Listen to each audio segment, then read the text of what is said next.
Hello दोस्तों, आज हम एक नया वीडियो लेकर के आए हुए हैं जिसमें हम आज डिस्कशन करने वाले हैं आपके साथ सुपर सील के एडवांटेज के बारे में। सुपर सील के एडवांटेज के बारे में डिस्कशन करने का जो रीजन ये है कि जब भी आप सुपर सील को सर्च करते हैं वाटरप्रूफिंग कराने के लिए तो उसमें एडवांटेज आपको पता होना चाहिए। इसलिए हम आपके साथ आज एडवांटेज शेयर करने वाले हैं, क्योंकि जब आपको एडवांटेज पता रहेंगे तो आप कंपेयर कर सकेंगे जब आपको एक्चुअल रिजल्ट मिलेगा अप्लाई करने के बाद वाटरप्रूफिंग, तो आप इससे कंपेरिजन करेंगे तो आपको पता चलेगा कि एक्चुअल में जो हम आपको बेनिफिट शेयर कर रहे हैं वो बेनिफिट मिल रहे हैं कि नहीं मिल रहे हैं। इसके लिए आज हम आपके साथ सुपर सील का एडवांटेज शेयर करने वाले हैं। तो दोस्तों, जो सबसे पहला इसका एडवांटेज है वो single component ready to use है। सिंगल कंपोनेंट का मतलब ये है कि ये एक सिंगल पॉलीमर होता है जिसका यूज करना बहुत ही इजी होता है। इसको डायरेक्ट अप्लाई भी कर सकते हैं और ग्रे सीमेंट और व्हाइट सीमेंट के साथ भी अप्लाई कर सकते हैं।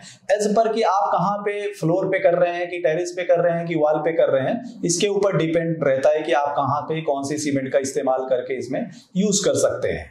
दोस्तों, जो सेकंड एडवांटेज है वो इजिली रिकॉर्ड व्हेन नीडेड होता है। इजिली रिकॉर्ड का मतलब ये है कि जब भी आप दूसरी बार भी करना चाहते हैं तो इसको आप रिकॉर्ड कर सकते हैं, कोई प्रॉब्लम नहीं है, आसानी से इजी टू रिकॉर्ड किया जा सकता है। दोस्तों, जो इसका थर्ड एडवांटेज है वो non toxic water based coating होता है। Non toxic water based coating का मतलब ये है कि ये कोई भी ज्वलनशील नहीं होता, ये हैजार्डस नहीं होता है। हैजार्डस का मतलब ये है कि जैसे कुछ लोग बोलते हैं कि आप इसमें हैंड डालेंगे तो कुछ इसका साइड इफेक्ट होगा, तो इसका कोई भी साइड इफेक्ट नहीं होता है और आप इसमें वाटर को मिला करके अच्छे तरीके से इसको अप्लाई कर सकते हैं। तो दोस्तों, जो इसमें फोर्थ एडवांटेज होता है वो एक्सीलेंट एडहेशन होता है। एक्सीलेंट एडहेशन से जैसे आपको समझ में आ रहा होगा, एडहेशन का मतलब होता है चिपकना।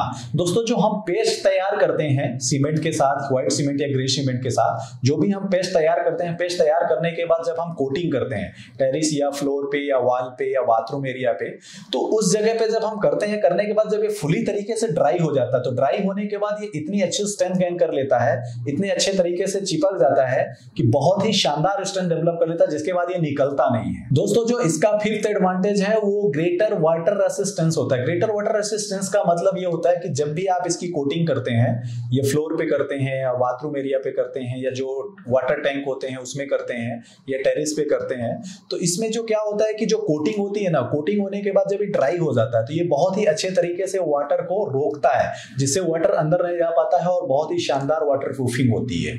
दोस्तों, जो इसका सिक्स एडवांटेज है वो greater resistant to crack and blasting होता है। ब्लास्टिंग का मतलब ये होता है कि जब आपका कंक्रीट कहीं पे भी डल जाता है ना, तो सनलाइट डायरेक्ट अगर पड़ता है तो उसमें देखते हैं कि कभी कभी थोड़े बहुत बबल्स निकल के आ जाते हैं, जिसके कारण वो निकलने लगती है कंक्रीट, उसको ये रिड्यूस करता है और साथ साथ क्रैक को भी रिड्यूस करता है। दोस्तों, जो इसका सेवंथ एडवांटेज होता है वो रेसिस्टेंट टू एल्काइली क्लीनर्स होते हैं। एल्काइली क्लीनर्स का मतलब ये होता है सर कि क्या होता है कि जब आप कहीं पे भी कोटिंग करते हैं, चाहे फ्लोर पे करते हैं, टेरिस पे करते हैं, तो कुछ ना कुछ क्लीनर्स अगर आप वहां पे यूज करते हैं ना, तो इसकी ड्यूरेबिलिटी काफी अच्छी होती है, जिसके कारण वो निकलता नहीं है। तो आप कोई क्लीनर्स यूज करते हैं ना, तो उसको बहुत अच्छे तरीके से ये रेसिस्टेंट करता है। तो दोस्तों, जो इसका एट्थ एडवांटेज है वो reduce moisture level in the interior surface. मतलब जो अंदर आपके घर के अंदर जो भी अगर मॉइस्चर आ रहा है, मॉइस्चर है, सीथ है, सीपेज है, अगर आपने इसको आउटर वॉल पे अच्छे तरीके से कोटिंग कर दी है तो अंदर आपका मॉइस्चर ट्रांसफर नहीं होता है। दोस्तों, जो इसमें नाइन्थ एडवांटेज होता है वो प्रिवेंटिंग वाटर डैमेज होता है। प्रिवेंटिंग वाटर डैमेज का मतलब ये होता है कि जैसे आपने एक घर बनाया, घर बनाने के बाद जो एक्सटीरियर है वॉल पे अगर आपने वाटरप्रूफिंग नहीं कराया, तो वाटरप्रूफिंग नहीं कराएंगे तो अंदर सीज सिपेज जाएगा, सीज सिपेज जाएगा तो आपके वॉल पे स्मेलिंग भी काफी ज्यादा रहेगी और स्मेलिंग के साथ साथ आपका जो वॉल है, वॉल पे पुट्टी, पेंट, प्लास्टर ये निकलना चालू हो जाता है, जिससे बहुत ही ज्यादा खराब दिखता है। तो इन सब चीजों से वो प्रिवेंटिंग करता है। तो दोस्तों, जो इसमें हमने नाइन्थ एडवांटेज बताए हुए हैं, नाइन्थ एडवांटेज में अगर आपको कहीं पे डाउट होता है या आपको और कोई इंफॉर्मेशन चाहिए है तो आप दिए गए टोल फ्री नंबर पे कांटेक्ट कर सकते हैं। दोस्तों, हम आपको यहाँ पे छोटा सा एक इंफॉर्मेशन शेयर करेंगे कि अगर आपको नाइन्थ एडवांटेज चाहिए है तो इसका आपको टाइमिंग भी ध्यान रखना पड़ेगा। जी हाँ, बिल्कुल आपने सही सुना कि जब भी आप सुपर सील से वाटरप्रूफिंग कराते हैं तो आपको टाइमिंग का ध्यान रखना पड़ेगा। इसको अगर आप समर टाइम पे कराते हैं ना, तो समर टाइम पे कराने का एक सबसे बड़ा जो मेन रीजन ये होता है कि ये बहुत ही अच्छे तरीके से ड्राई हो जाता है और जब ये जो एक मेम्ब्रेन होती है, ये मेम्ब्रेन अगर आपकी ड्राई नहीं होगी ना तो ये इसकी जो ड्यूरेबिलिटी है बहुत कम हो जाती है। तो इसलिए इसको ड्राई होना बहुत जरूरी है और जब ड्राई हो जाती है ना तो इसकी ड्यूरेबिलिटी बहुत अच्छी हो जाती है। तो दोस्तों, इसलिए इसका जो वाटरप्रूफिंग कराने का टाइमिंग है ना, ये चीज जरूर आप ध्यान रखें कि कोशिश करें कि समर के टाइम पे कराएं, जिससे इसकी जो लाइफ है वो बहुत ही अच्छे तरीके से इंक्रीज हो जाती है।